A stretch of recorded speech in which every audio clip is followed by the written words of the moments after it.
a grande Roma havia caído. Sua águia dourada, que outrora sobrevoava o mundo desde as brumas da Grã-Bretanha até as areias da Síria, desmoronou na poeira da história. Os fóruns de mármore, onde os destinos da civilização eram decididos, silenciaram, e suas colunas, como ossos de gigantes, tornaram-se testemunhas mudas do fim de uma era. A luz que o império carregava nas pontas de suas lanças e nos pergaminhos de suas leis se apagou, dando lugar a um longo e inquieto crepúsculo. A Europa despedaçou-se em 1000 fragmentos. As estradas abertas pelas legiões foram tomadas pela vegetação rasteira do esquecimento, tornando-se trilhas para bandidos. Cidades, outrora fervilhantes de vida, encolheram-se atrás de muralhas em ruínas, transformando-se em fantasmas do que fora. A ordem mantida pelo punho de ferro de Roma cedeu lugar ao caos. Era um mundo sem centro, um mundo onde o poder se tornou local e brutal. Nesse vácuo de poder, surgiram novas ondas de conquistadores. Do norte, em seus longos navios dragão, os normandos avançaram, seus machados impiedosos. Do leste, como um incêndio na estepe, os cavaleiros magiares desceram em mergulho, deixando apenas cinzas em seu rastro. Do sul, através do mar, os sarracenos ameaçaram, trazendo uma fé e uma lei diferentes. A vida tornou-se frágil e o horizonte, uma fonte constante de ameaça. Sobreviver por si só era impossível. E então, do cadinho desse caos, nasceu uma nova realidade, uma nova ordem social que moldaria o continente pelos séculos vindouros. Não foi concebida por sábios, nem escrita em códigos. Surgiu da dura necessidade, da única linguagem universal daquela época, a linguagem da força. Em cada terra, em cada vale, havia um homem mais forte, mais corajoso ou mais implacável do que os outros. Um líder, um guerreiro cuja vontade era forjada em ferro e cujo poder residia na ponta de uma espada. Ele não podia oferecer ao seu povo riquezas ou esclarecimento, mas podia dar-lhes a coisa mais preciosa daquele mundo: proteção. Ele disse: "Dê-me sua lealdade, trabalhe em minhas terras e, quando o inimigo chegar, meus guerreiros se levantarão para defendê-lo. Minha fortaleza se tornará seu refúgio." Era um contrato simples e claro, selado não com tinta, mas com sangue e aço.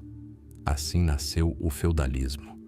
A sociedade tornou-se uma pirâmide, com cada um ocupando seu lugar.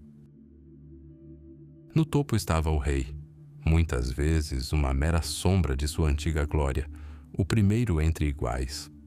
Abaixo dele estavam os duques e condes, poderosos governantes de vastas terras. E na base dessa pirâmide de poder estava aquele que era seu principal suporte e seu símbolo mais marcante: o cavaleiro. Um cavaleiro, Miles, em latim, era mais do que apenas um soldado.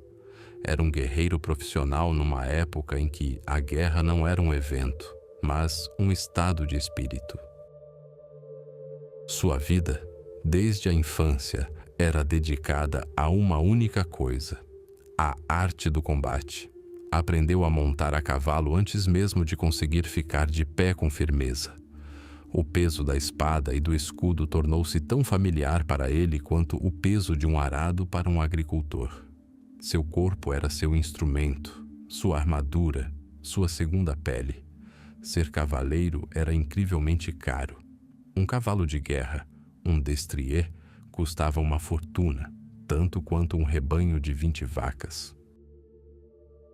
Cota de malha tecida com milhares de anéis de ferro, um capacete, uma espada de aço temperado, tudo isso exigia um gasto enorme. Pagar por tal serviço em dinheiro era impossível, moedas eram raras e a economia era baseada em recursos naturais, e assim nasceu a solução fundamental da época: a terra tornou-se a forma de pagamento pelo serviço. Essa porção de terra, um feudo, era tanto uma recompensa quanto um dever. Ao recebê-la, o cavaleiro tornava-se vassalo de seu senhor. Ele prestava juramento de fidelidade, uma homenagem, unindo suas mãos às de seu senhor e prometendo servi-lo fiel e honestamente, comparecer à guerra ao primeiro chamado. Em troca, recebia o direito de cultivar a terra e julgar as pessoas que nela viviam. A espada recebeu a terra e a terra recebeu a proteção da espada. Mas onde ficava a cidadela desse novo poder? Onde se esconder de ataques? Onde armazenar suprimentos? De onde supervisionar seus domínios? A resposta foi esculpida em pedra e erguida em madeira. Era um castelo. Os primeiros castelos não eram palácios de contos de fadas com torres graciosas. Eram fortalezas austeras e funcionais, nascidas da necessidade. Frequentemente apresentavam uma estrutura simples de mota e pátio. Uma torre de menagem de madeira, donjon, era erguida sobre uma colina artificial, a mota, e aos seus pés ficava um pátio com paliçadas, bailey, onde homens e animais podiam se abrigar. Era primitivo, mas eficaz. Do alto da torre de menagem, os inimigos podiam ser vistos de longe, e as muralhas de madeira e o fosso proporcionavam um tempo precioso para a defesa. Com o tempo, a madeira deu lugar à pedra. A pedra era eterna. Não queimava e era mais difícil de penetrar com um ariete. Os castelos cresceram, transformando-se em organismos complexos de muralhas, torres, fossos e pontes levadiças. Tornaram-se não apenas um refúgio, mas um símbolo formidável de poder. Um castelo erguido em uma colina era a personificação visível do poder de seu dono. Suas muralhas de pedra eram o argumento mais convincente em qualquer disputa. Era o centro da vida administrativa, militar e econômica de todo o distrito. Dentro de suas muralhas, a justiça era feita, os impostos eram cobrados, os guerreiros banqueteavam e os herdeiros nasciam. Assim surgiu um laço inquebrável que definiu a essência da era, um laço entre espada e pedra. O cavaleiro defendia o castelo. O castelo fornecia ao cavaleiro um lar e um refúgio. O camponês, trabalhando a terra sob a sombra das muralhas do castelo, alimentava o cavaleiro. E o cavaleiro, por sua vez, garantia que a colheita do camponês não seria queimada por mais um invasor. Era um mundo cruel, hierárquico, mas, à sua maneira, estável. Um mundo construído sobre lealdade pessoal e poderio militar, onde o destino de uma pessoa era determinado pelo seu nascimento e os horizontes eram limitados pela floresta mais próxima e pelas muralhas do castelo do Senhor. Foi uma época em que a Europa aprendia a viver de uma nova maneira. Uma era forjada no fogo das incursões e selada pelos juramentos de vassalos. A era da espada e da pedra estava apenas começando e estava destinada a criar uma civilização que, através de séculos de guerras, intrigas e grandes conquistas, se tornaria o que conhecemos hoje. Quando o Império de Carlos Magno desmoronou, a Europa mergulhou na escuridão. O majestoso edifício do poder unificado desmoronou em 1000 fragmentos e o caos reinou em suas ruínas. As legiões que mantinham a ordem desapareceram. A cunhagem de uma única moeda cessou. As estradas, antes seguras, tornaram-se antros de bandidos. Navios dragão vikings atacavam do norte, hordas de nômades húngaros varriam o leste e piratas sarracenos ameaçavam do sul. O medo tornou-se o próprio ar que as pessoas respiravam. Em um mundo sem um exército forte, polícia ou lei, como os fracos poderiam se defender? Como um governante poderia manter o controle sobre terras que não conseguiria atravessar em um ano? A resposta a esse desafio foi um sistema construído não sobre dinheiro ou leis escritas, mas sobre dois conceitos muito mais antigos e fundamentais: terra e lealdade. Esse sistema ficou conhecido na história como feudalismo. Em sua essência, residia um contrato simples, porém inquebrável, selado não com tinta, mas com um juramento perante Deus. O governante, fosse rei, duque ou conde, era dono da terra, a principal e única riqueza da época, mas não possuía um exército para defendê-la. O cavaleiro guerreiro tinha espada, armadura e um cavalo de guerra, mas lhe faltavam terras para alimentar a si mesmo, sua família e seus homens. O feudalismo os unia. Um governante chamado senhor ou suzerano concedia a um vassalo guerreiro um pedaço de terra com os camponeses que ali viviam. Essa dádiva era chamada de feudo. Não se tratava de uma venda ou propriedade perpétua no sentido em que a entendemos hoje. Era um pagamento por serviços futuros. Ao receber um feudo, o vassalo se tornava um homem de seu senhor. A cerimônia que selou essa união foi um dos rituais mais poderosos e simbólicos da Idade Média. Chamava-se homenagem. Imagine um salão de castelo imponente, iluminado por tochas. O senhor está sentado em uma cadeira alta, cercado por seus criados. Diante dele, desarmado e de cabeça descoberta, o futuro vassalo se ajoelha. Ele coloca as palmas das mãos nas do senhor, um gesto de completa confiança e submissão. E pronuncia as palavras do juramento: Senhor, eu me torno seu homem. O Senhor o levanta de seus joelhos e o beija nos lábios, um sinal de paz e igualdade de status nobre. A isso se seguia um segundo juramento, o juramento de fidelidade, o fuat. Colocando a mão sobre a Bíblia ou relíquias sagradas, o vassalo jurava ser fiel ao seu senhor até a morte, jamais traí-lo, jamais usurpar sua vida, honra ou propriedade. Isso era mais do que uma mera formalidade legal. Num mundo onde as palavras eram sagradas e a honra mais preciosa que a própria vida, tal juramento criava um laço profundamente pessoal, quase familiar. Então, o senhor presenteava o vassalo com um símbolo do feudo concedido. Este podia ser um torrão de terra, um ramo de árvore, uma luva ou um estandarte. A partir desse momento, o vassalo tornava-se o senhor absoluto de suas terras. Ele coletava tributos dos camponeses, administrava a justiça e construía fortificações. Seu feudo era seu próprio pequeno reino, mas em troca desse poder e riqueza, ele tinha obrigações rigorosas. O serviço militar era primordial. Ao primeiro chamado do senhor, o vassalo tinha que comparecer a cavalo, com homens e armas, e servir em seu exército por um certo número de dias por ano, geralmente 40. Ele era obrigado a defender as fronteiras do domínio do senhor, participar de suas campanhas e sitiar os castelos de seus inimigos.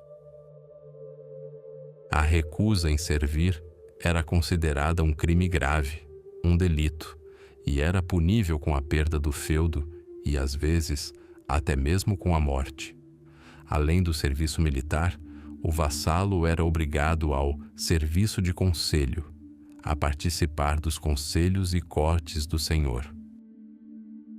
Ele também era obrigado ao serviço financeiro, a fornecer assistência financeira em casos estritamente definidos, quando o senhor precisava ser resgatado do cativeiro, quando seu filho mais velho era nomeado cavaleiro ou quando sua filha mais velha se casava. O senhor, por sua vez, também tinha obrigações. Ele era obrigado a proteger seu vassalo e seus bens de ataques e a garantir justiça e proteção. Se o senhor falhasse em cumprir seu dever, o vassalo tinha o direito de quebrar o juramento. Assim, ergueu-se uma vasta hierarquia feudal, uma pirâmide de lealdade. No ápice estava o rei, considerado o supremo senhor de todas as terras do reino. Abaixo dele vinham seus vassalos diretos, duques e condes, que recebiam províncias inteiras. Estes, por sua vez, eram senhores dos barões, que concediam feudos a simples cavaleiros donos de uma ou duas aldeias. Cada um era, simultaneamente, vassalo do que estava acima e senhor dos que estavam abaixo. O poder fragmentava-se, dispersando-se em 1000 pequenos fluxos. Não há terra sem senhor, dizia o provérbio, mas esse sistema aparentemente simplificado era complexo e confuso na prática. O mesmo barão podia ser vassalo de 2 condes diferentes, cada um em conflito com o outro. A quem ele deveria servir? Com o tempo, os feudos evoluíram de posses vitalícias para posses hereditárias e os senhores perderam o controle sobre as terras que outrora pertenceram a seus ancestrais. E bem ao pé dessa pirâmide, o alicerce invisível sobre o qual repousava todo o seu esplendor, estavam milhões de camponeses. Eles não faziam juramentos de fidelidade nem portavam espadas. Estavam ligados à terra que cultivavam. Seu trabalho alimentava cavaleiros, barões, duques e reis. Seu suor e sangue pagavam pelas armaduras dos cavaleiros, pelas pedras das muralhas dos castelos e pelo luxo das cortes senhoriais. Estavam fora do contrato feudal, mas sem eles, a própria essência do feudalismo, a terra, não teria valor algum. Assim, das ruínas do império, nasceu uma nova Europa, um mosaico de milhares de feudos, unidos por laços frágeis, porém sagrados, de lealdade pessoal. A terra concedia poder e os juramentos criavam ordem a partir do caos.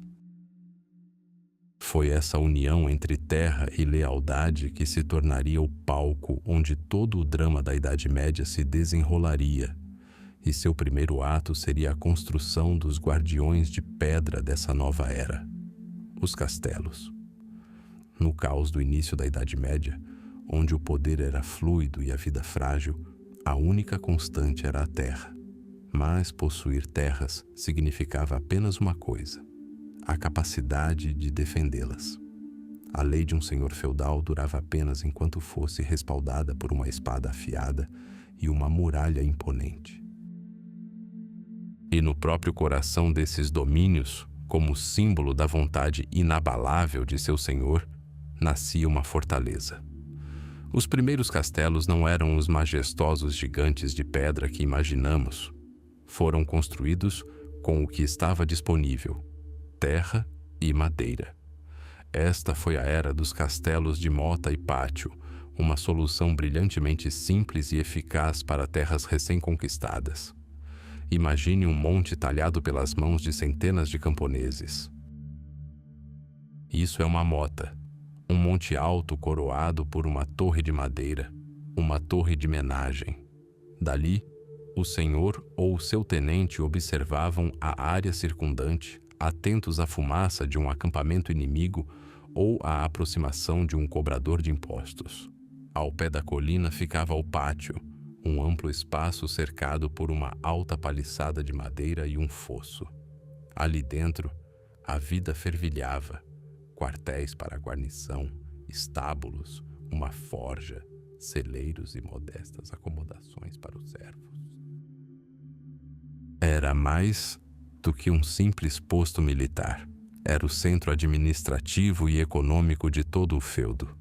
As colheitas eram trazidas para cá, julgamentos e disputas eram realizados ali, e os cavaleiros partiam para campanhas militares. Um castelo feito de madeira e terra era rápido de construir, barato e funcional. Erguia-se da paisagem em questão de semanas, consolidando o poder do conquistador como um prego cravado em território rebelde. Mas a madeira tinha 2 inimigos mortais: o tempo e o fogo. A madeira apodrecia com a umidade e era devorada por besouros.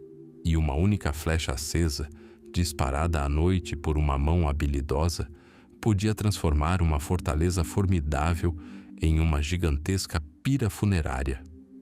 Os senhores que desejavam fundar uma dinastia compreendiam que seu legado não poderia ser consumido num instante. O poder exigia eternidade, e a eternidade falava a língua da pedra. A transição da madeira para a pedra não foi uma revolução, mas uma evolução lenta e custosa. Começou pelas áreas mais vulneráveis.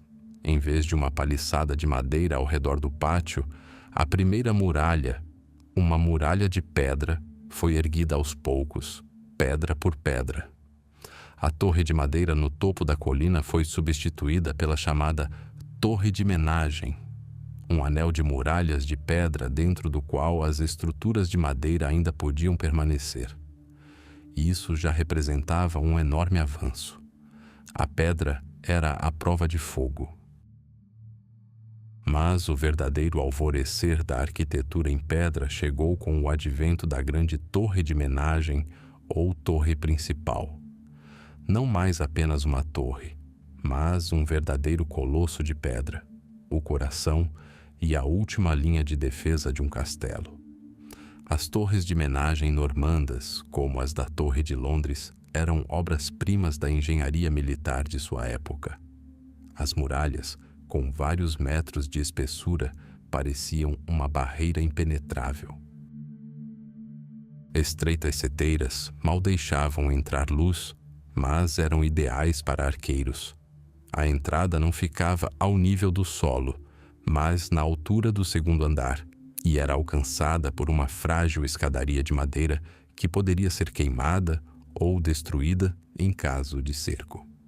Dentro desse colosso de pedra, reinavam densas sombras e um frescor perpétuo. O nível inferior, o porão, servia como depósito de suprimentos e prisão para inimigos. Acima ficava o salão principal, o centro da vida de todo o castelo. Ali, o senhor banqueteava com seus vassalos, recebia peticionários e realizava audiências. Uma enorme lareira no centro ou encostada na parede fornecia calor e luz, mas sua fumaça, escapando por um buraco no teto, misturava-se ao cheiro de carne assada, corpos sujos e cerveja derramada, criando uma atmosfera única da vida medieval. As paredes eram decoradas com tapeçarias, não tanto pela beleza, mas pelo calor. Ainda mais acima ficavam os aposentos privados do senhor e sua família, o solar, o lugar mais iluminado e protegido da fortaleza. E no topo, no telhado plano cercado por ameias, sentinelas vigiavam o horizonte.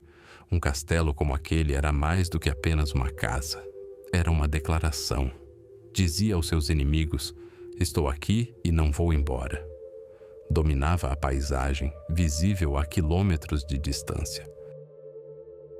Era uma rocha artificial, um símbolo de ordem em meio ao caos, uma personificação visível do poder feudal. Mas o pensamento militar avançou. Os sitiantes aprenderam a explorar as fragilidades das torres quadradas, seus ângulos retos. Podiam miná-las, derrubando toda a estrutura. E então, a arquitetura dos castelos deu o próximo passo. As torres quadradas deram lugar às torres redondas e poligonais. Estas não tinham pontos cegos e permitiam um fogo cruzado eficaz ao longo das muralhas, não deixando nenhum abrigo seguro para os atacantes. As cruzadas impulsionaram significativamente o desenvolvimento das fortificações. Os cavaleiros europeus, ao contemplarem as grandiosas fortalezas bizantinas e árabes com seus complexos sistemas de defesa no Oriente, trouxeram novas ideias para casa. Assim nasceu o conceito de castelo concêntrico, uma fortaleza dentro de outra fortaleza. Agora, não era mais apenas uma fortaleza murada, mas um labirinto mortal para qualquer invasor. Uma muralha externa, mais baixa, com torres. Além dela, um fosso, possivelmente cheio de água. Depois, uma segunda muralha interna, mais alta e mais poderosa, de onde os defensores podiam disparar por cima das cabeças daqueles que lutavam na muralha externa. E somente depois de atravessar esses 2 cinturões defensivos, por portões protegidos por grades e torres, o inimigo se encontrava diante da fortaleza final, a imponente Torre de Menagem. Cada passo adiante custava aos atacantes um imenso derramamento de sangue. Assim, ao longo de vários séculos, um modesto forte de madeira em uma colina transformou-se em um complexo de engenharia militar, o coração de pedra do mundo feudal. Era a residência de um senhor feudal, um quartel para guerreiros, uma prisão para inimigos, um tesouro e o centro do governo de todo um distrito. Essa evolução da madeira para a pedra foi mais do que uma simples mudança nos materiais de construção. Foi a história de como um poder frágil, nascido do fogo e do caos, lutou para alcançar a imortalidade, esculpindo sua vontade na pedra eterna. O caminho para a cavalaria não era pavimentado com ouro nem concedido por direito de nascimento. Era uma jornada longa, árdua e difícil, que começava na infância e exigia dedicação total. Tornar-se cavaleiro significava mais do que simplesmente aprender a manejar uma espada. Significava incorporar todo um sistema de valores, um símbolo vivo de uma era. E o primeiro passo nessa jornada foi dado por um menino, recém-saído de casa.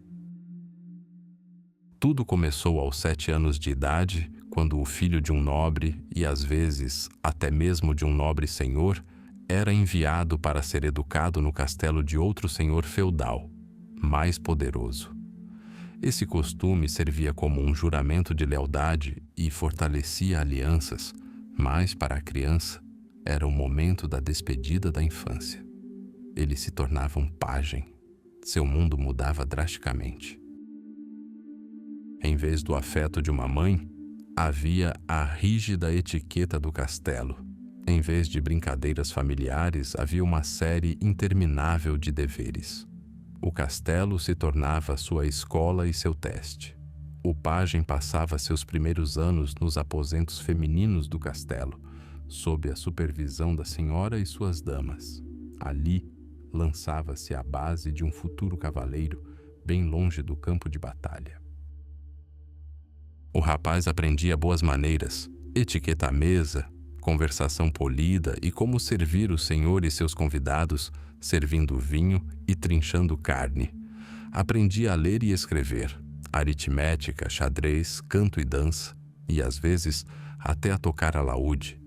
Era uma escola de cortesia, da capacidade de ser não apenas um guerreiro, mas também um cavalheiro galante, capaz de compor poesia em homenagem a uma bela dama. Mas o castelo era, antes de tudo, uma fortaleza militar, e o treinamento militar era parte integrante disso. Os pajens começavam em tarefas simples, limpavam as armas dos mais velhos, ajudavam nos canis e na falcoaria e aprendiam a cuidar dos cavalos. Seu treinamento físico era implacável. Luta, corrida, natação, saltos, tudo isso desenvolvia força e agilidade. E claro, vinham as primeiras lições de manuseio de armas. Uma espada de madeira parecia tão pesada quanto aço de verdade nas mãos das crianças e um pequeno escudo mal cobria seus corpos. Passavam horas praticando esgrima uns com os outros, aprendendo o básico da equitação, esforçando-se para se tornarem um só com seus cavalos. Ainda não eram batalhas, mas jogos de guerra, e esses jogos incutiam disciplina, resistência e a vontade de vencer. Os anos se passaram e o menino se tornou um jovem. Por volta dos 14 anos, se demonstrasse diligência e habilidade suficientes, a próxima etapa, muito mais importante, o aguardava. Ele se tornava escudeiro. Agora deixava os aposentos femininos do castelo e era designado a um cavaleiro específico, tornando-se sua sombra, sua mão direita, seu aprendiz. A partir de então, a vida do escudeiro ficava inextricavelmente ligada à de seu mestre. As tarefas tornaram-se mais complexas e perigosas. O escudeiro era responsável pela posse mais valiosa do cavaleiro, seu equipamento de batalha. Ele tinha que manter a armadura em perfeita ordem, lixá-la até brilhar, garantir que nenhum anel da cota de malha estivesse danificado e que todas as correias estivessem bem apertadas. Ele afiava a espada e a lança de seu mestre, sabendo que a vida deste poderia depender da afiação da lâmina. Sua maior preocupação era o destrier, um animal poderoso e caro que valia uma fortuna. O escudeiro o alimentava, cuidava dele e o preparava para a batalha, tornando-se quase tão próximo do cavalo quanto seu mestre. O treinamento atingiu um novo patamar. Espadas de madeira foram substituídas por espadas de verdade, embora sem fio. O jovem aprendeu a suportar o peso de armaduras que pesavam dezenas de quilos, a se mover com elas, a lutar, a cair e a se levantar. Praticava por horas em um quintino, um boneco giratório, aprimorando a precisão de um golpe de lança em pleno galope. Lutava em duelos simulados, adquirindo hematomas e escoriações que eram considerados os melhores professores. Acompanhava seu cavaleiro em caçadas, que não eram um passatempo, mas um exercício de treinamento em rastreamento, resistência e coragem. Foi como escudeiro que o jovem testemunhou pela primeira vez a verdadeira guerra. No campo de batalha, ele permanecia atrás de seu mestre, sempre pronto para o combate. Fornecia uma lança reserva para substituir uma quebrada, buscava um escudo novo e ajudava um cavaleiro a se levantar caso fosse derrubado do cavalo. Ele não entrava na luta ao lado dos cavaleiros, mas era parte integrante dela. Viu sangue, ouviu os gritos dos feridos, inalou poeira e o cheiro de aço. Aprendeu a coisa mais importante: não perder a compostura no caos da batalha, compreender suas táticas e antecipar o perigo. Testemunhou bravura, crueldade, glória e morte. Essa experiência forjou seu espírito, transformando sua bravata juvenil na fria determinação de um guerreiro. E assim, quando o jovem completava 21 anos, quando seu corpo era forte, sua mão firme e seu espírito testado por campanhas e torneios, o grande momento chegava. Seu senhor ou suzerano decidia que o aluno era digno de se tornar um mestre. O caminho estava chegando ao fim. Na véspera de sua iniciação, o futuro cavaleiro teve que passar por um ritual de purificação. Passou a noite em vigília na capela solitária do castelo. Suas armas e armadura repousavam sobre o altar, consagradas a Deus.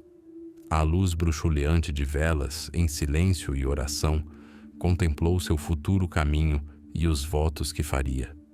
Foi uma noite de despedida de sua vida passada e de preparação para uma nova, repleta de deveres e responsabilidades. Ao amanhecer, a cerimônia teve início. No grande salão do castelo, na presença do senhor, de outros cavaleiros e de damas da nobreza, o candidato apareceu, vestido com um manto branco que simbolizava a pureza de intenções. Ele estava cingido com uma espada, sinal de sua força e do seu dever de proteger os fracos. Esporas douradas foram atadas em seus pés, símbolo de seu novo status e de sua prontidão para partir rapidamente para onde seu dever o aguardava. Então, chegou o clímax. O jovem ajoelhou-se diante de seu senhor. O senhor desembainhou sua espada e o golpeou levemente no ombro ou no pescoço com o lado plano da lâmina, o chamado acolada.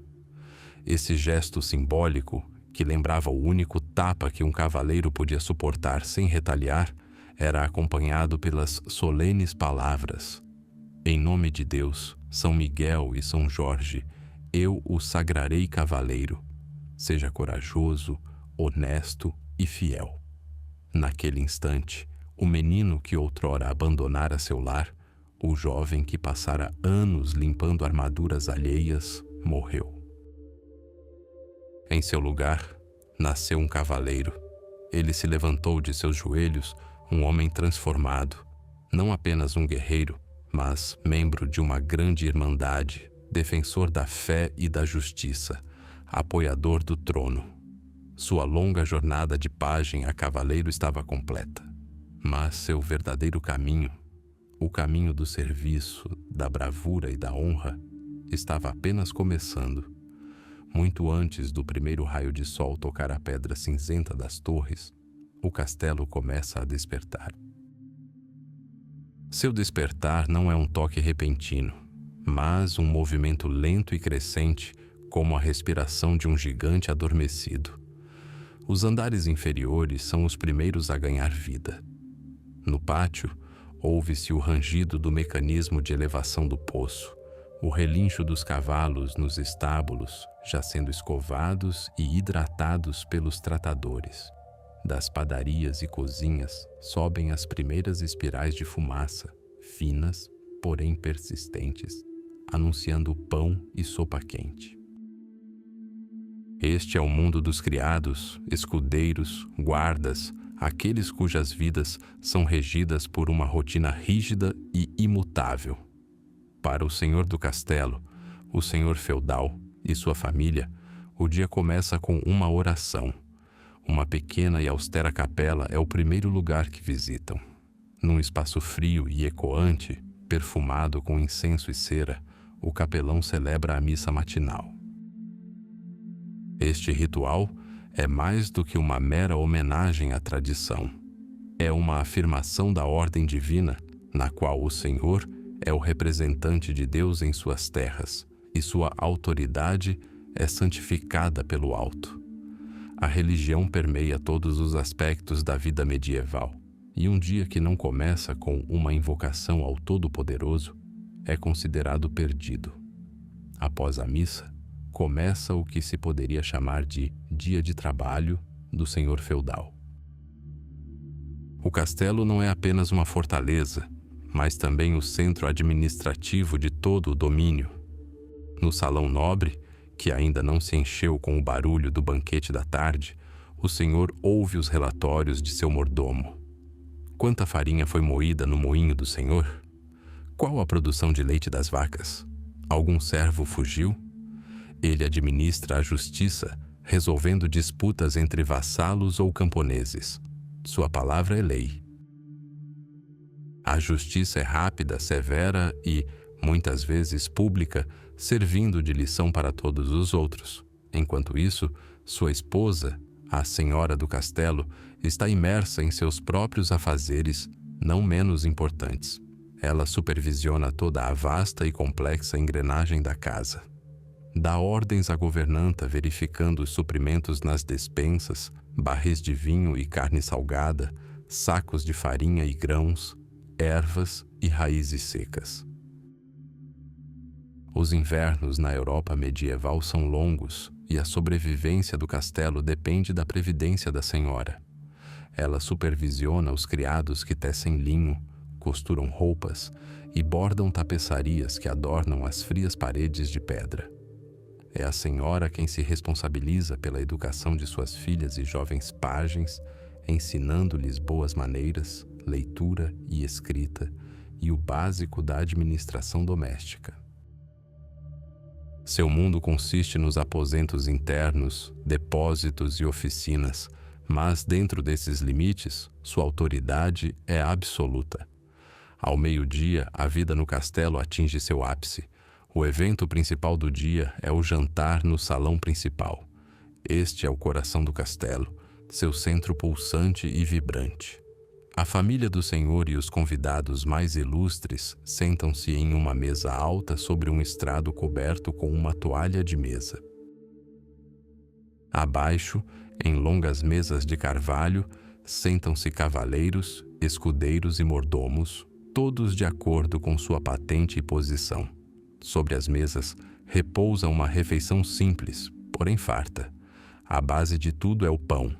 Perto dali, tigelas de estanho ou madeira contêm um ensopado espesso e rico, com carne, feijão e legumes.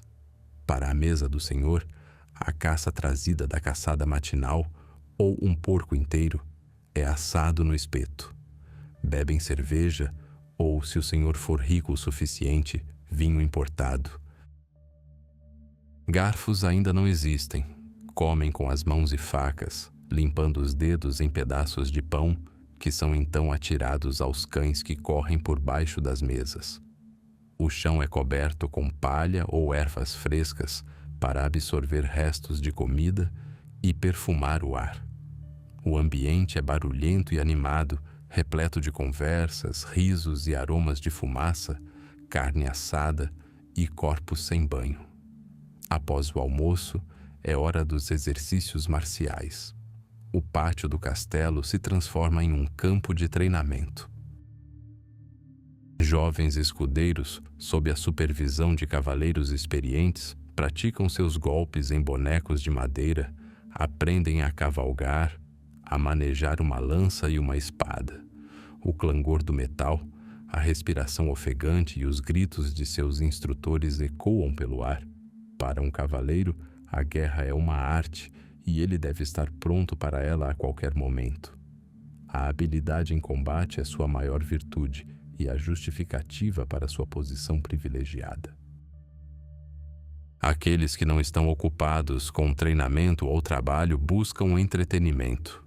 Um senhor e sua comitiva podem praticar falcoaria ou caçar com cães, o principal passatempo da nobreza. Em dias de mau tempo, jogam xadrez ou dados. Às vezes, um menestrel errante entra no castelo, e então o grande salão ouve a noite toda baladas sobre feitos heróicos, amores infelizes e terras distantes. Ao cair da noite, a vida no castelo para. Os pesados portões de ferro rangem e a ponte suspensa se ergue. O castelo se isola do mundo exterior, transformando-se em uma ilha de pedra em um mar de escuridão. Tochas e velas de sebo são acesas, projetando longas sombras dançantes nas paredes. Após um jantar, mais modesto que o almoço, os habitantes se reúnem ao redor da enorme lareira no salão principal. É tempo de histórias, lendas e fofocas. O calor do fogo une as pessoas, criando uma frágil sensação de conforto em meio ao frio eterno das paredes de pedra. A noite cai sobre o castelo. O senhor e sua esposa recolhem-se aos seus aposentos, o único cômodo verdadeiramente privado, mobiliado com uma enorme cama de dossel para protegê-los das correntes de ar. Os demais dormem onde podem. Os cavaleiros e escudeiros no salão principal, cobertos por mantos, os criados nas cozinhas ou em seus cubículos.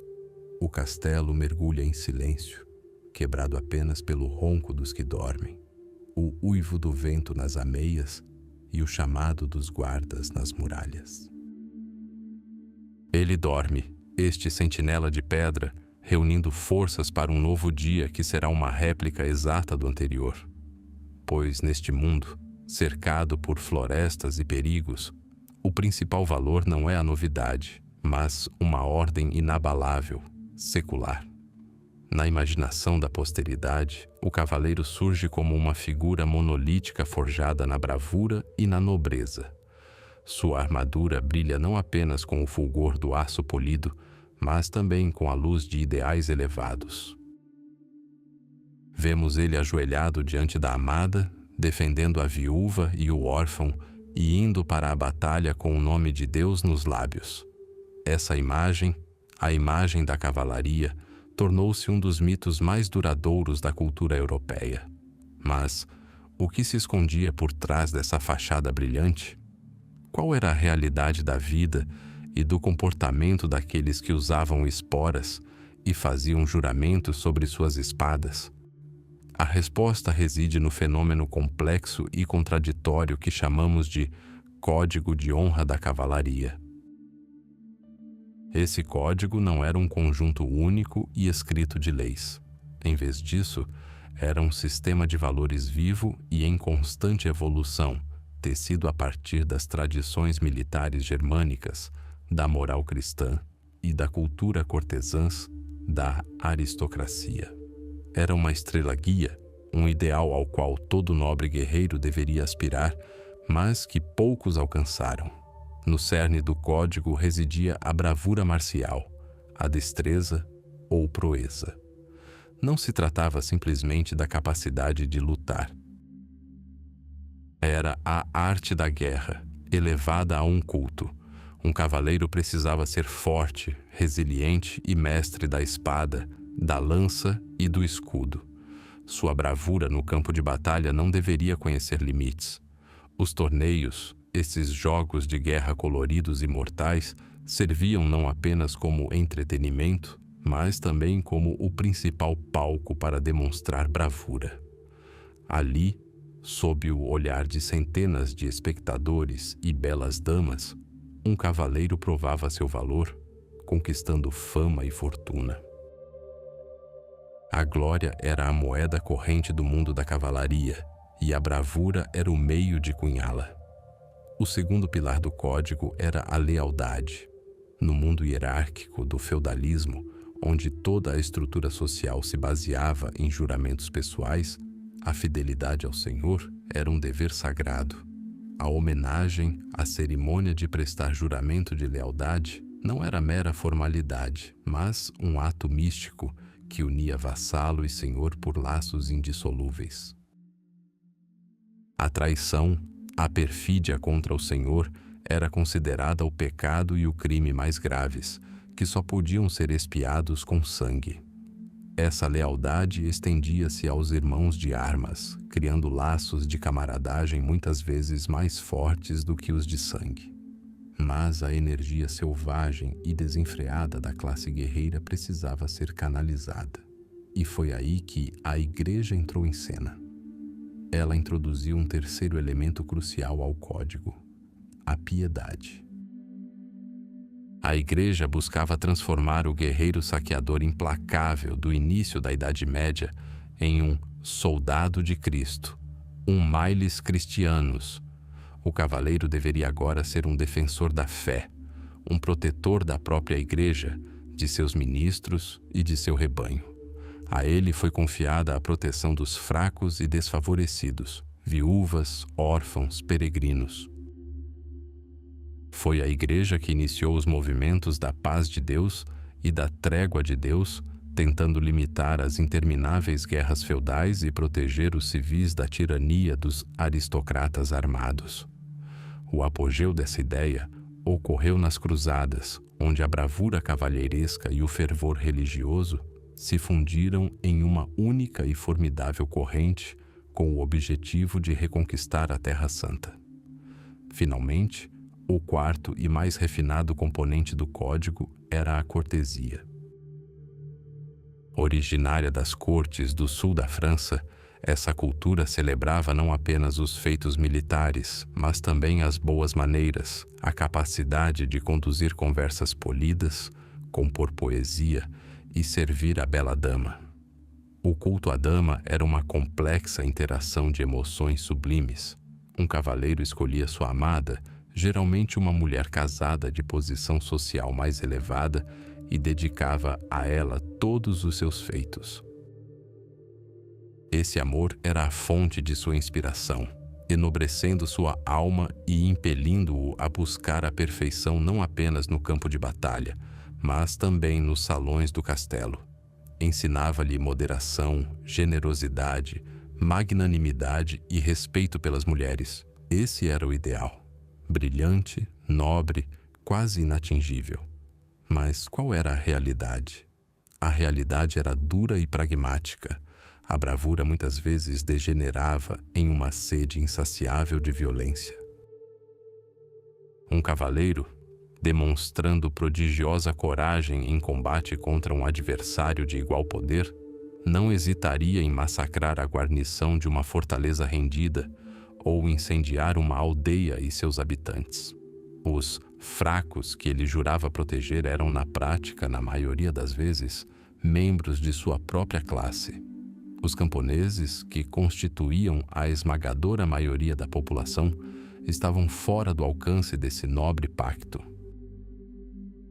Para eles, um cavaleiro não era um protetor, mas um senhor, um cobrador de impostos cujos guerreiros podiam devastar seus campos, roubar seu gado e desonrar suas filhas. O brilho da espada de um cavaleiro era muitas vezes indistinguível, para um plebeu, do brilho da faca de um salteador. A lealdade ao senhor feudal era inabalável apenas enquanto fosse vantajosa. A história da Idade Média é uma série interminável de rebeliões, conspirações e traições. Filhos se rebelavam contra seus pais, vassalos traíam seus senhores, aliados se tornavam inimigos. Os laços feudais eram rompidos pela pressão da ambição, pela sede de poder e por terras. Um juramento feito sobre uma espada era sagrado, mas o tilintar do ouro e a promessa de um novo feudo muitas vezes ressoavam mais alto. A piedade e a defesa da fé também tinham seu lado sombrio. As cruzadas, que começaram como um ato de fervor religioso supremo, rapidamente degeneraram em empreendimentos de apropriação de terras e riquezas.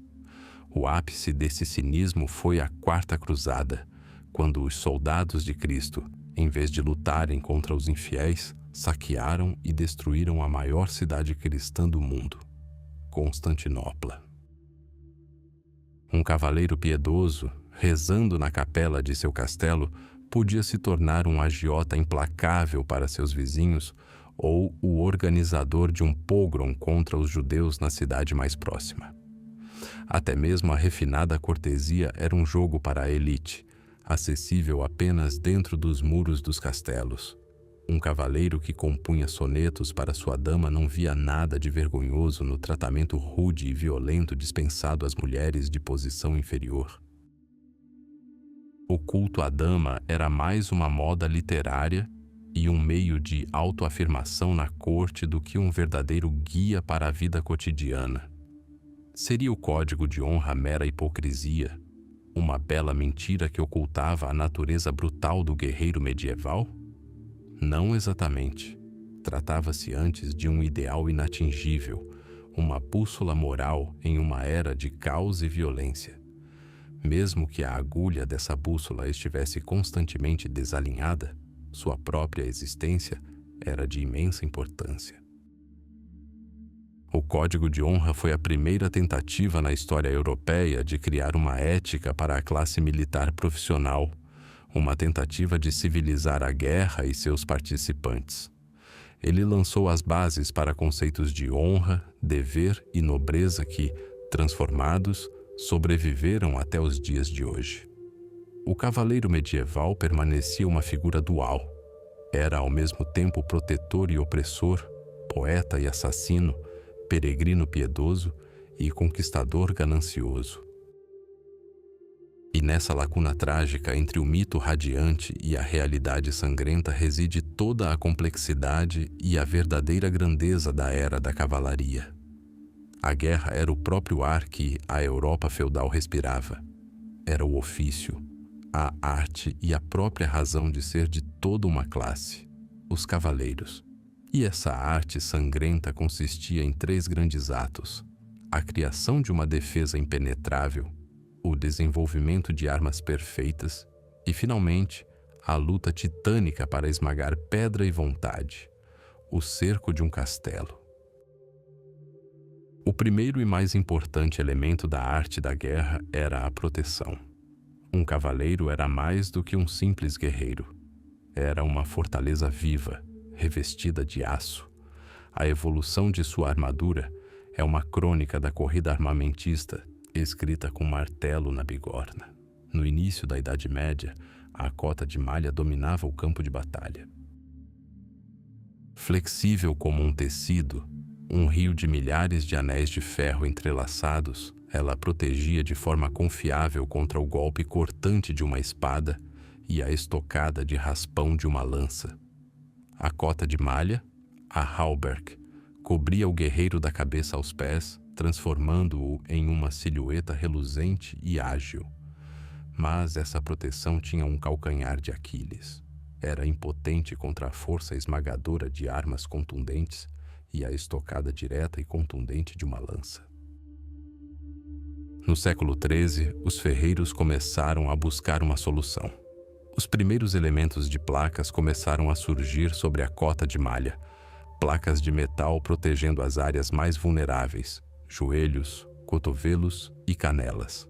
Este foi o início de uma grande transformação. A cada década, o aço se tornava mais abundante. Uma couraça passou a cobrir o peito do guerreiro. Seus braços e pernas eram revestidos por braçadeiras e caneleiras de placas.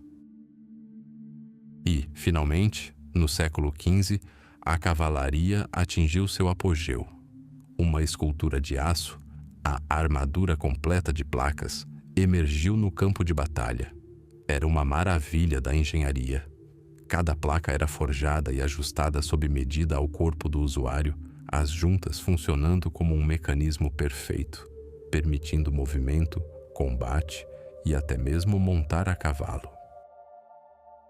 O capacete, fosse um bacinete ameaçador com viseira em forma de rosto de cachorro ou o posterior e mais aerodinâmico armete, transformava a cabeça em um bastião impenetrável.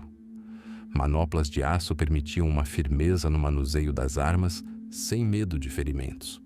Pesando até 30 quilos, essa armadura transformava um cavaleiro em uma máquina de matar invulnerável, capaz de resistir a uma chuva de flechas e golpes de raspão de espadas. Era o ápice da proteção pessoal, mas nem mesmo ela era absoluta. Para cada armadura impenetrável, havia uma arma capaz de derrotá-la. O arsenal de um cavaleiro era variado e mortal. A alma de um guerreiro, um símbolo de sua honra e uma extensão de seu braço, era a espada. De uma simples espada de uma mão, uma fiel companheira emparelhada com um escudo, a um enorme espadom de 2 mãos, usado a pé para abrir brechas nas fileiras inimigas. A espada era versátil. Podia cortar, estocar e aparar.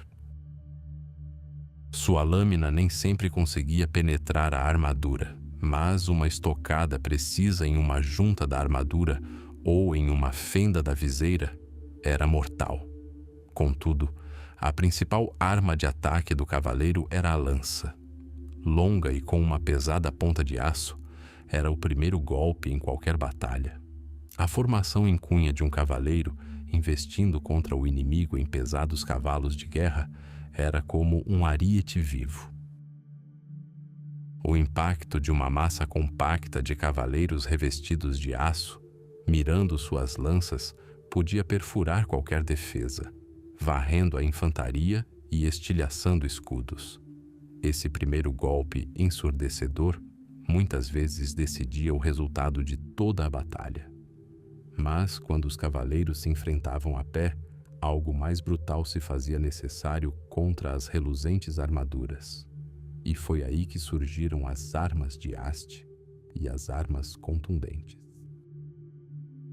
O machado de batalha, a alabarda com sua combinação de lâmina, ponta e gancho, o machado de haste, todos foram criados com um único propósito: encontrar uma brecha na armadura de aço. Um gancho podia derrubar um cavaleiro do cavalo, uma ponta podia perfurar um capacete e uma lâmina podia decepar uma articulação. Mas o inimigo mais terrível do homem de armas era o martelo de guerra e a massa. Eles não precisavam penetrar a armadura.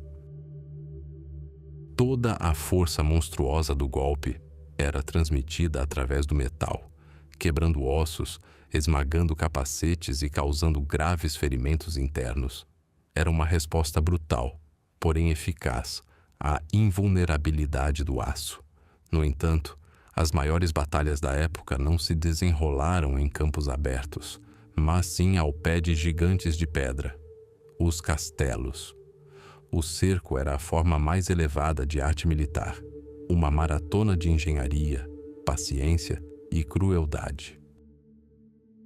O castelo era um bastião de poder, com suas grossas muralhas, fossos profundos e altas torres aparentemente eternas. Mas o gênio humano encontrou maneiras de esmagar até mesmo a pedra. Uma cidade inteira de máquinas de cerco cresceu ao redor da fortaleza sitiada. O ar era rasgado pelo rangido monstruoso de leviatãs de madeira, os trabucos. Dia e noite, essas fundas gigantescas lançavam bolas de pedra de 100 quilos, que se chocavam contra as muralhas com um estrondo ensurdecedor, desalojando pedra após pedra, reduzindo lenta mas seguramente a orgulhosa cidadela a ruínas. Às vezes, seus projéteis não eram pedras, mas cadáveres de animais ou mesmo prisioneiros, trazendo peste e desespero para o castelo. Mais perto das muralhas, protegidos por escudos, rolavam arietes, enormes toras com pontas de ferro, brandidas por dezenas de guerreiros. Seus golpes monótonos e surdos contra os portões eram como o próprio pulsar da guerra. Acima deles, lenta e inexoravelmente, moviam-se torres de cerco, monstros de madeira de vários andares, revestidas de couro úmido para proteção contra o fogo. Seu objetivo era levar as tropas diretamente às muralhas, transformando a batalha pelo castelo em um sangrento combate corpo a corpo nas estreitas e irregulares cristas. Mas a ameaça mais insidiosa era a que espreitava no subsolo. Os sapadores, como toupeiras, cavavam túneis, minas subterrâneas que levavam a áreas sob os alicerces de uma torre ou muralha. Ao atingirem o alvo, reforçavam as abóbadas com suportes de madeira, enchiam a galeria com material inflamável e ateavam fogo. Os suportes queimavam e a alvenaria de várias toneladas desabava com um estrondo aterrador, criando uma brecha para o ataque. Os defensores responderam com uma chuva de flechas e virotes de besta, despejaram piche fervente e óleo quente sobre as cabeças dos atacantes e atiraram pedras. Mas a arma de cerco mais terrível não era a pedra nem o fogo, mas o tempo. A fome e as doenças dentro do castelo sitiado muitas vezes conseguiam o que nem mesmo as máquinas mais poderosas conseguiam. Um cerco era uma guerra de desgaste, um jogo brutal onde prevalecia quem tivesse a maior vontade e os maiores recursos. Assim, no rugido dos trabucos, no choque das espadas e no silêncio da fome, forjou-se a história da Europa feudal. O mundo da cavalaria medieval não era uma série contínua de batalhas sangrentas e cercos extenuantes. Quando o fragor da guerra real cessava, era a hora de outro tipo de guerra. Uma guerra pela glória, pelo olhar de admiração de uma bela dama, pelo tilintar da bolsa do resgate. Era tempo de torneios e banquetes. Um teatro deslumbrante onde a bravura dos cavaleiros e a riqueza do senhor eram exibidas para todos verem. O torneio era o evento central na vida pacífica da corte feudal. Semanas antes do dia marcado, cavaleiros com seus escudeiros e servos chegavam de todas as terras vizinhas. Uma verdadeira cidade de tendas coloridas surgia ao redor do castelo, ou em um prado especialmente preparado, o campo de justas. O ar se enchia com o relincho de centenas de cavalos, o clangor dos martelos da forja ajustando armaduras e as vozes altas dos arautos anunciando os nomes e títulos dos participantes que chegavam. Era mais do que uma simples competição. Era uma feira de vaidade, onde cada estandarte, cada brasão em um escudo, cada capa bordada em um cavalo, era uma declaração do poder e da nobreza da família. Tribunas para os nobres espectadores eram erguidas acima das listas. Ali, vestidos de seda e veludo, damas e lordes tornavam-se não apenas observadores, mas juízes supremos da honra cavalheiresca. Seus lenços, luvas ou fitas, presos ao elmo ou à lança de um cavaleiro, eram sinal de especial favor, pelo qual ele estava preparado para lutar com fúria redobrada. O torneio em si começava com um desfile dos participantes. Ao som de trombetas e cornetas, cavaleiros, trajados com armaduras brilhantes de torneio, mais pesadas e ornamentadas do que suas armaduras de batalha, cavalgavam solenemente diante das arquibancadas, exibindo a si mesmos, seus cavalos e a riqueza de seus apetrechos. Em seguida, iniciava-se o evento principal. Seu ponto central era o choque de lanças, ou empurrão. 2 cavaleiros, separados por uma barreira de madeira, avançavam um contra o outro. O momento quando o chão tremia com o trovão dos cascos era repleto de tensão palpável. O objetivo não era matar o oponente, mas derrubá-lo com uma estocada precisa da lança em seu escudo ou quebrar a própria lança em sua armadura. O estalo alto de uma lança estilhaçada era música para a multidão, sinal de um golpe limpo e habilidoso. Cair de um cavalo sob o peso da armadura era ensurdecedor e frequentemente resultava em ferimentos graves, mas era considerado uma derrota honrosa em uma luta justa. Contudo, os primeiros torneios também incluíam um espetáculo muito mais caótico e perigoso: o combate corpo a corpo. Tratava-se de uma verdadeira batalha simulada, onde 2 equipes de cavaleiros se enfrentavam em um vasto campo. Espadas e massas sem fio já eram utilizadas. O choque do aço, os gritos, a poeira levantada pelos cascos, tudo lembrava uma batalha real. O objetivo não era matar, mas capturar o inimigo. Cada cavaleiro capturado tinha que pagar um resgate e entregar seu cavalo e armadura ao vencedor.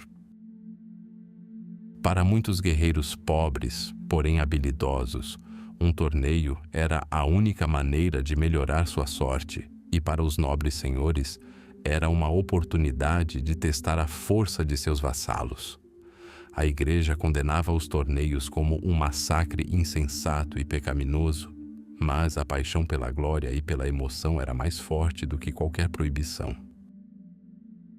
Ao pôr do sol, enquanto o vencedor do dia, coroado de louros e recebendo seu prêmio da rainha do torneio, aceitava os parabéns, o esplendor da corte dos cavaleiros não se dissipou. Simplesmente deslocou-se das listas empoeiradas para as abóbadas ecoantes do grande salão do castelo, onde o banquete teve início. O banquete era uma continuação do torneio, mas as armas aqui não eram lanças e espadas, e sim riqueza, generosidade e elegância social. O enorme salão era iluminado por centenas de velas e tochas em suportes de ferro nas paredes. Longas mesas, cobertas com toalhas de mesa brancas, estavam repletas de iguarias.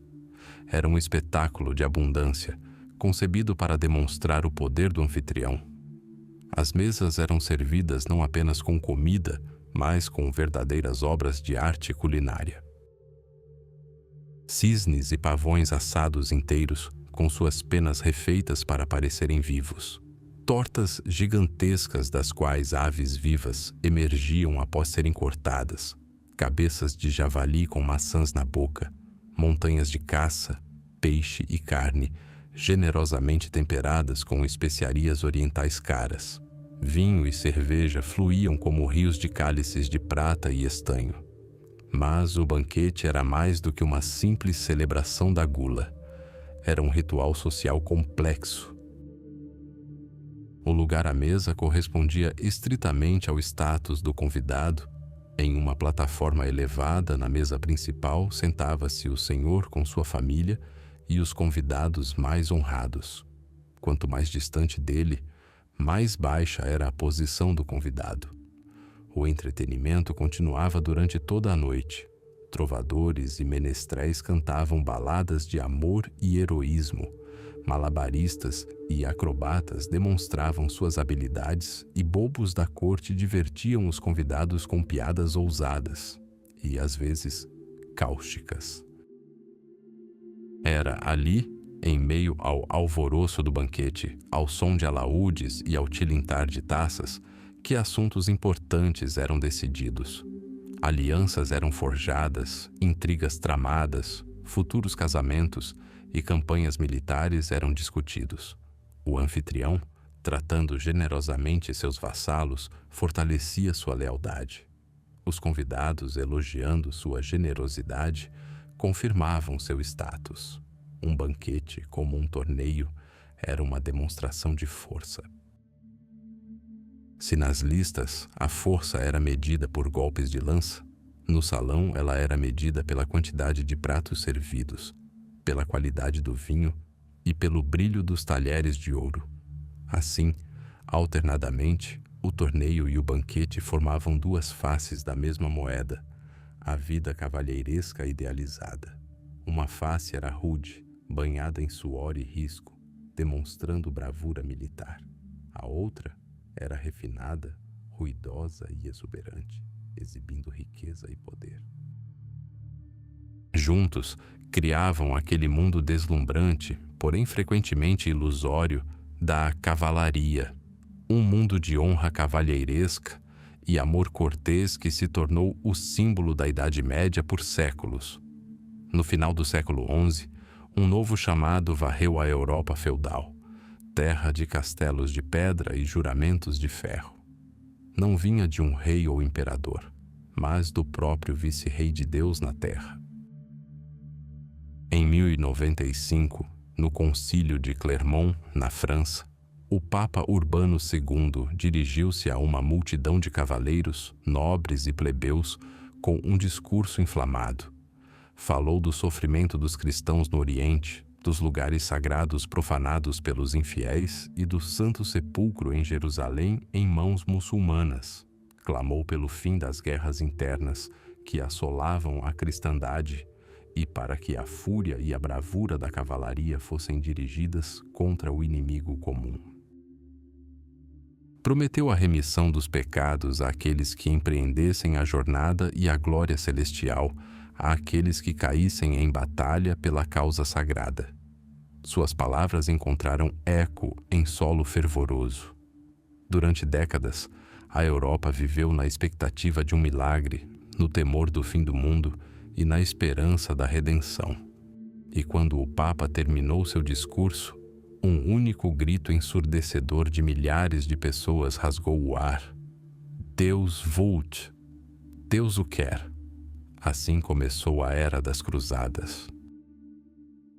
A primeira onda foi uma onda de entusiasmo popular, uma milícia caótica e mal armada de pobres, liderada por pregadores como Pedro, o Eremita. Cegos pela fé e pela sede de milagres, marcharam para o leste, deixando um rastro de pilhagem e violência, e foram quase completamente aniquilados antes de alcançarem seu objetivo. Mas atrás deles veio uma segunda onda, o verdadeiro poder da cristandade.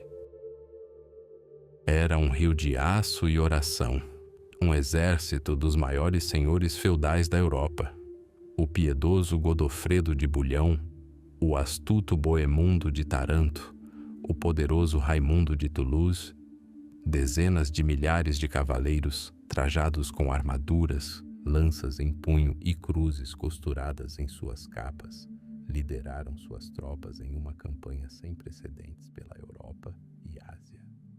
Essa jornada se tornou uma provação extenuante. Atravessaram terras desconhecidas, lutaram contra exércitos hostis, sofreram com o sol escaldante da Anatólia e o frio gélido das passagens de montanha. A fome e as doenças dizimaram suas fileiras tanto quanto as espadas inimigas, mas sua fé, fanática e inabalável, os impulsionou adiante. Invadiram cidades poderosas consideradas inexpugnáveis. O cerco de Antioquia tornou-se lendário, um impasse de meses repleto de desespero, fome e traição. Quando tudo parecia perdido, um dos guerreiros teria encontrado a lança sagrada no chão, a mesma usada para transpassar Cristo na cruz. Essa descoberta, seja um milagre ou uma artimanha engenhosa, infundiu nova força ao exército exausto. Os cruzados romperam o cerco e derrotaram as forças inimigas, que eram superiores em número. O caminho para Jerusalém estava aberto. No verão de 1099, após 3 anos de incríveis dificuldades, os remanescentes do grande exército finalmente avistaram Jerusalém. Em uma colina, envolta em uma névoa de ar escaldante, erguia-se a Cidade Santa, o centro do mundo, o objetivo de toda a sua jornada. Para eles, aquilo era mais do que um simples ataque a uma fortaleza. Era um ato de retribuição sagrada, a batalha final entre o bem e o mal. O cerco foi curto e feroz. Exaustos, ardendo em êxtase religioso, os guerreiros construíram torres de cerco, oraram dia e noite e então, correram para as muralhas. Em 15 de julho de 1099, os cruzados invadiram a cidade. O que se seguiu manchou para sempre os mantos brancos com cruzes vermelhas. A fé transformou-se em fúria desenfreada. Os cavaleiros, que se consideravam guerreiros de Cristo, desencadearam um massacre monstruoso na Cidade Santa. Mataram indiscriminadamente muçulmanos e judeus, homens, mulheres e crianças.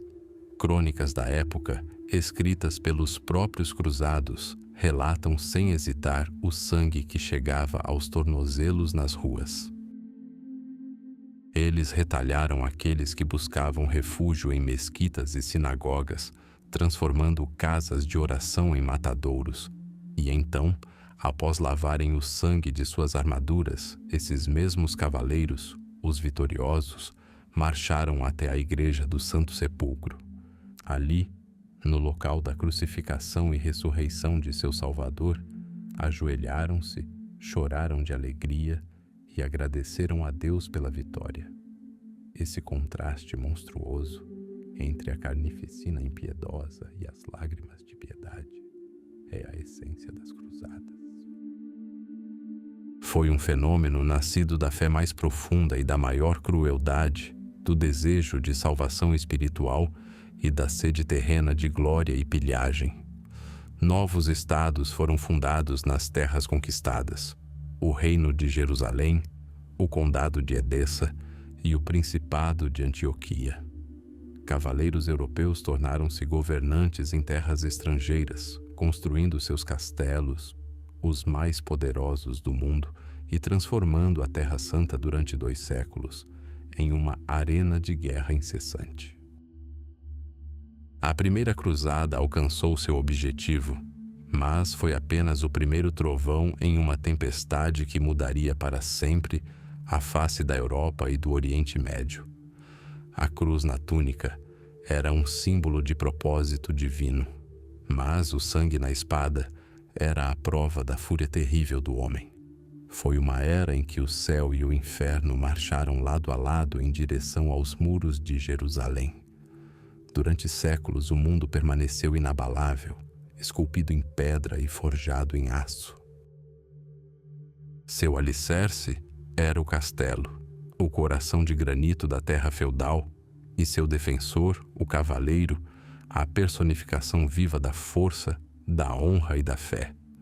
Parecia que esse sistema, nascido no caos da Idade das Trevas, havia atingido a perfeição e perduraria para sempre. As muralhas do castelo cresciam cada vez mais, as armaduras dos cavaleiros cada vez mais resistentes. Gerações se passaram, mas o juramento do vassalo, o direito do senhor e a invencibilidade das cidadelas de pedra permaneceram inabaláveis. O mundo era compreensível, hierárquico e, como acreditavam seus habitantes, ordenado pelo próprio Deus. Mas, no século XIV, 2 grãos de areia entraram nessa máquina bem lubrificada do universo, destinados a moer suas engrenagens até o chão. Um chegou com um rugido e fogo, o outro com um silêncio mortal. O nome do primeiro era Pólvora. A princípio, sua aparição foi recebida com desdém. As bombas grotescas e pesadas, expelindo nuvens de fumaça fétida e cuspindo bolas de pedra irregulares com um rugido ensurdecedor, pareciam aos cavaleiros um passatempo vulgar de plebeus. Eram armas para covardes, armas sem honra. Não exigiam força, nem coragem, nem anos de treinamento. Qualquer mercenário, qualquer ex-camponês podia apontar essa arma horrenda e desferir sua força cega e impessoal contra um alvo além do alcance da espada ou da lança. O combate nobre, a arte da esgrima, a bravura do exemplo pessoal, tudo o que constituía a essência da cavalaria perdia o sentido diante desse pó diabólico vindo do distante Oriente. Mas o ridículo rapidamente deu lugar ao alarme e, em seguida, ao horror. Os canhões tornaram-se maiores, mais precisos, mais mortais. Os fundadores aprenderam a fundir balas de canhão de ferro capazes de esmagar a pedra que resistira ao ataque de arietes e catapultas durante séculos. Os cercos a castelos deixaram de ser uma arte de desgaste e paciência, tornaram-se um trabalho de destruição ensurdecedor e metódico. Dia após dia, noite após noite, o rugido da artilharia sacudia a terra, e esse rugido soava o toque de finados para a era das fortalezas inexpugnáveis. Muralhas que pareciam extensões dos penhascos começaram a rachar. Torres que orgulhosamente contemplavam o mundo lá de cima desmoronaram em montes de escombros. O castelo, outrora o refúgio mais seguro, estava se transformando em uma armadilha de pedra. Juntamente com as muralhas do castelo, o monopólio militar da cavalaria desmoronou. A armadura brilhante, o ápice da ferraria, capaz de desviar golpes de espada e resistir a flechas, mostrou-se impotente contra a bala de chumbo de um arcabuz. O cavaleiro trajado em armadura e montado em um cavalo de guerra transformou-se de uma máquina de guerra invulnerável em um alvo lento e perfeito. O custo de seu equipamento e anos de treinamento tornou-se desproporcional à sua eficácia no campo de batalha, onde tudo não era mais decidido por duelos heróicos, mas por descargas de infantaria e fogo de artilharia. A guerra deixou de ser uma nobre busca, tornou-se um ofício, uma tarefa sangrenta e suja. Mas se a pólvora atingiu pedra e aço, a segunda peste atingiu o próprio coração deste mundo, seu povo. Chegou silenciosamente, em navios mercantes vindos de Gênova, escondida na pele de ratos pretos. Foi chamada de peste negra. Este era um inimigo contra o qual nem altas muralhas, nem armaduras de aço, nem orações fervorosas podiam valer. Um ceifador invisível espreitava as estradas da Europa, sua foice não distinguindo brasões nem trapos. A peste entrava nos castelos com a mesma facilidade com que entrava nas choupanas dos pobres. Um poderoso barão, que ontem determinara o destino de centenas de pessoas, hoje ardia em febre e seu corpo, coberto de bubões negros, era carregado com medo pelos poucos servos que ainda conseguiam ficar de pé. Um cavaleiro que não conhecia o medo na batalha tremia com a tosse do vizinho. Um sacerdote que pregara a fé no Senhor morreu com uma oração nos lábios junto ao altar. O mundo mergulhou no caos. Os campos ficaram sem colheita porque os ceifadores jaziam em valas comuns. Vilarejos desapareceram por completo, transformando-se em assentamentos fantasmas onde o vento uivava em casas vazias. O sistema feudal, baseado na terra e no trabalho, sofreu uma terrível rachadura. Os camponeses tornaram-se tão poucos que seu trabalho valia seu peso em ouro. Começaram a exigir pagamento, liberdade e a abandonar seus senhores em busca de cidades desertas. O antigo vínculo entre senhor e vassalo, camponês e terra, estava se rompendo. A ordem social, aparentemente inabalável, desmoronou como um castelo de cartas. O crepúsculo de uma era simultaneamente ensurdecedor e silencioso. O rugido dos canhões anunciava o nascimento de um novo mundo, onde a força era medida não pela bravura, mas pelo calibre de suas armas, e o silêncio mortal das terras desertas falava da morte do velho mundo, afogado em febre e desespero. O sol se punha sobre a Europa feudal. Seus últimos raios lançavam um tom vermelho sangue sobre as torres dos castelos que ainda restavam, que se tornavam cada vez menos fortalezas e mais monumentos a si mesmas. E em suas sombras, a figura do cavaleiro se desvanecia no passado. Não mais um guerreiro formidável, mas sim um fantasma em armadura reluzente, símbolo de um mundo destruído não pela espada inimiga, mas pela força impessoal da pólvora e pelo hálito invisível da peste. A era dos cavaleiros e castelos se transformava em lenda, deixando para trás apenas pedras e memórias de uma antiga glória. O tempo é o maior dos conquistadores. Não precisa de máquinas de cerco nem de escadas para escalar. Ele desgasta a pedra lenta e, inexoravelmente, grão por grão, século após século. A era que ergueu castelos até o céu começou a declinar, e seus filhos de pedra foram os primeiros a sentir o frio da eternidade que se aproximava. Sua era de ouro havia terminado.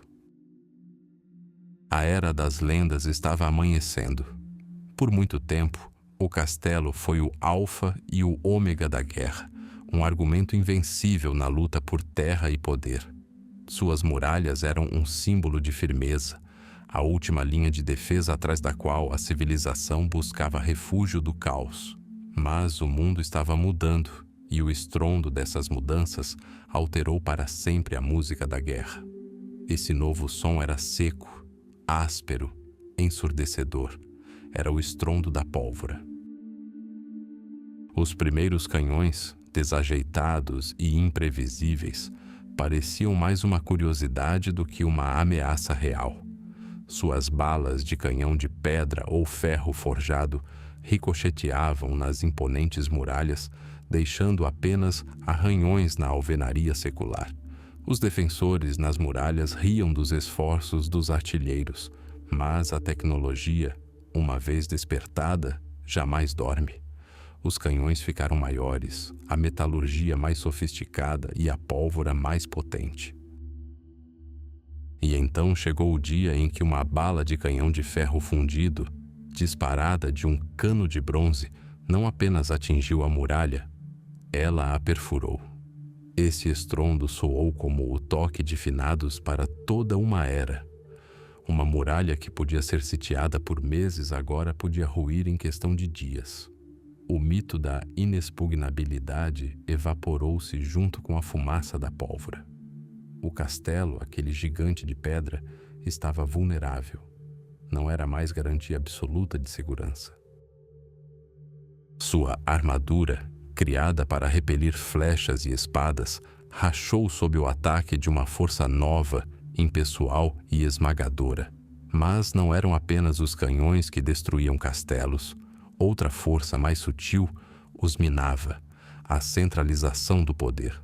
Os reis, antes meramente primeiros entre iguais, estavam ganhando poder. Não precisavam mais de um mosaico de domínios feudais semi-independentes, cada um capaz de se entrincheirar em sua fortaleza e desafiar a coroa. Um monarca forte precisava de um país unificado, uma lei unificada e um exército unificado. Os castelos dos barões, outrora fortalezas do reino, transformaram-se em potenciais focos de rebelião. Estavam sendo demolidos não por inimigos, mas por seus próprios senhores, que erradicavam metodicamente a própria possibilidade de desobediência.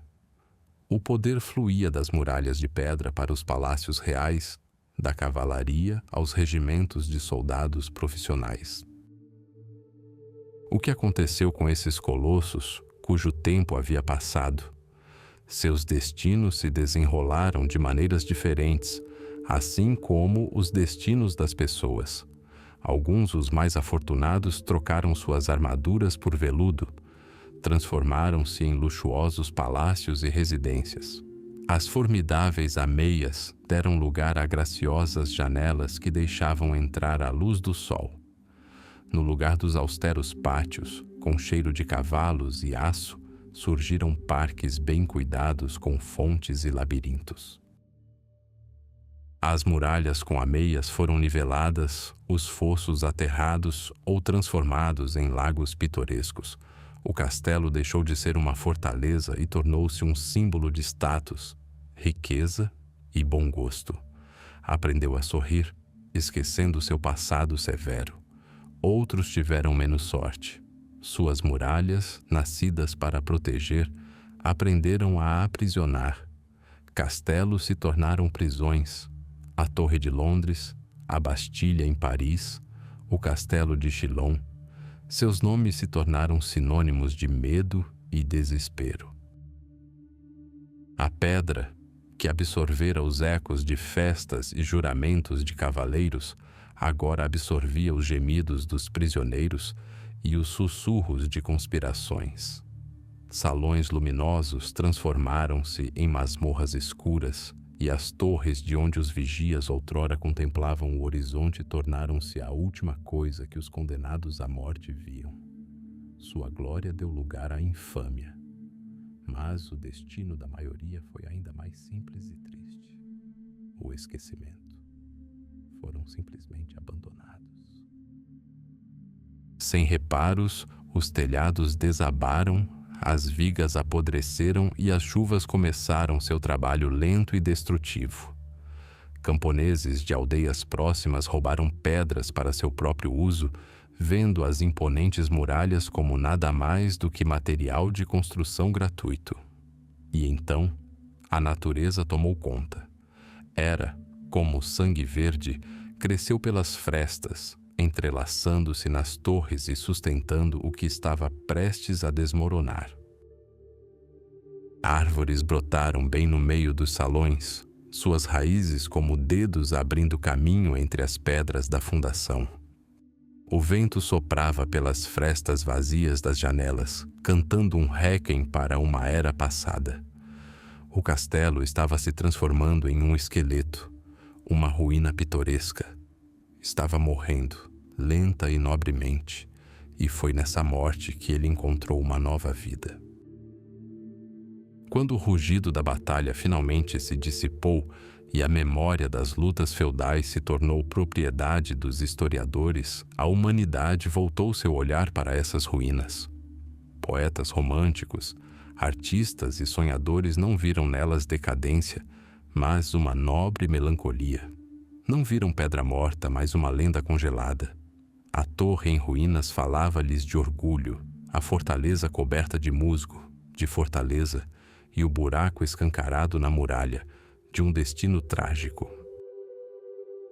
Os castelos tornaram-se testemunhas silenciosas, deixaram de desempenhar um papel na história, passaram a preservá-la. Cada pedra é uma página escrita não com tinta, mas com acontecimentos. Nos ecos ocos dos salões vazios, ouve-se o tilintar de taças num banquete de vitória. No vento uivante dos corredores, os sussurros das intrigas da corte. No frio das masmorras, o desespero de cativos há muito esquecidos. No jogo de luz solar nos degraus gastos, o bater de pés de crianças, os herdeiros cujos nomes se apagaram da memória. Elas ainda estão de pé hoje, espalhadas pela Europa. Algumas são museus bem conservados, outras fantasmas tomados pela vegetação. Mas todas são portais para o passado.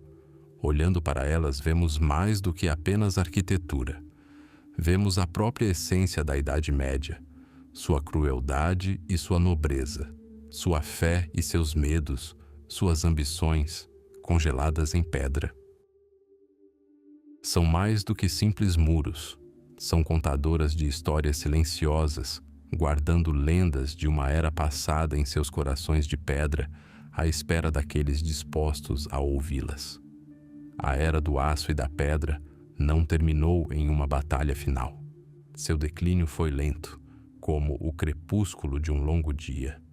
O rugido dos canhões abafou o clangor das espadas e as fileiras ordenadas da infantaria com mosquetes tornaram inútil a carga furiosa da cavalaria blindada. O mundo estava mudando. Estados centralizados, com seus exércitos profissionais e burocracias, não precisavam mais do juramento feudal de um vassalo.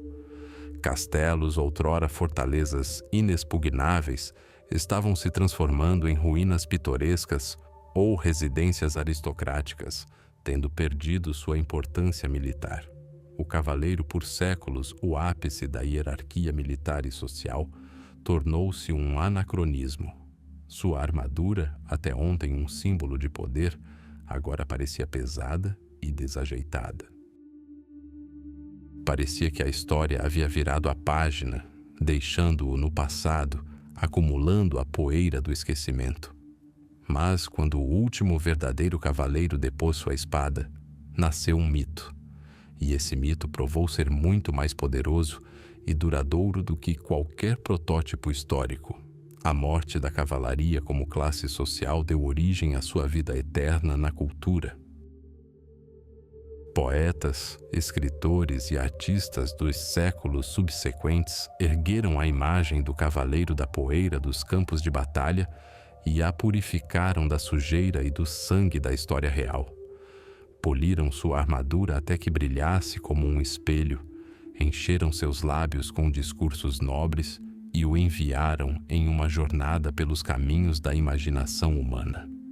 O cruel, muitas vezes analfabeto e ganancioso senhor feudal, transformou-se num paladino impecável. O complexo e contraditório sistema de obrigações vassalas deu lugar a um código de honra inquebrável. Os saques tornaram-se nobres missões, e os casamentos políticos, histórias de resgate de belas mulheres. O mito descartou todos os elementos terrenos, retendo apenas a sua essência idealizada, um guerreiro que luta não só por terras e ouro, mas também por justiça, fé e pela proteção dos fracos. O que vemos neste espelho polido do mito? Vemos um arquétipo que, surpreendentemente, ressoa com as aspirações mais profundas da alma humana. Em primeiro lugar, a ideia de serviço. O cavaleiro do mito é aquele que dedica sua força a algo maior do que si mesmo. Ele é um protetor, um guardião, um baluarte da ordem em um mundo caótico. Essa ideia de autossacrifício por um propósito maior ressoa em todas as épocas. Em segundo lugar, há o código de honra. Num mundo onde as regras são frequentemente ditadas pelo poder e pelo lucro, a ideia da honra cavalheiresca, cumprir a palavra, ter coragem perante o perigo, respeitar o adversário, ter misericórdia do vencido, parece uma bússola moral, um ideal inatingível, mas sedutor.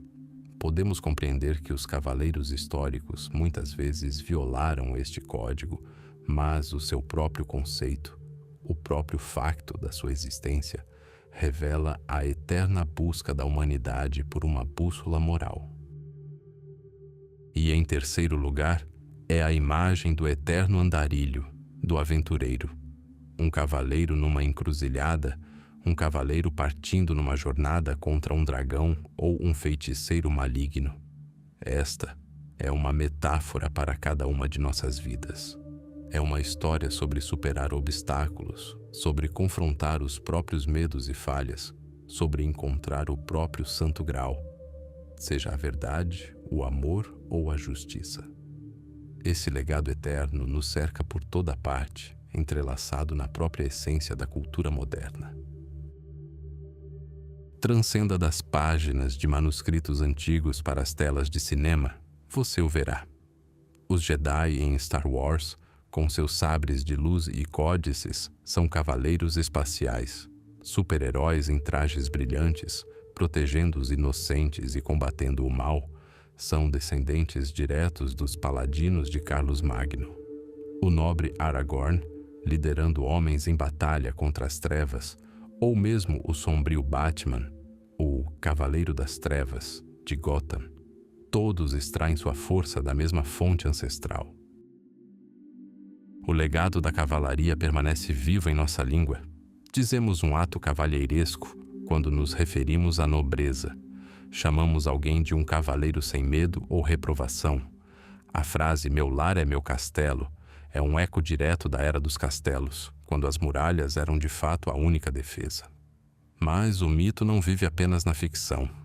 Ele se manifesta na realidade sempre que as pessoas demonstram as mais nobres qualidades atribuídas ao ideal cavalheiresco.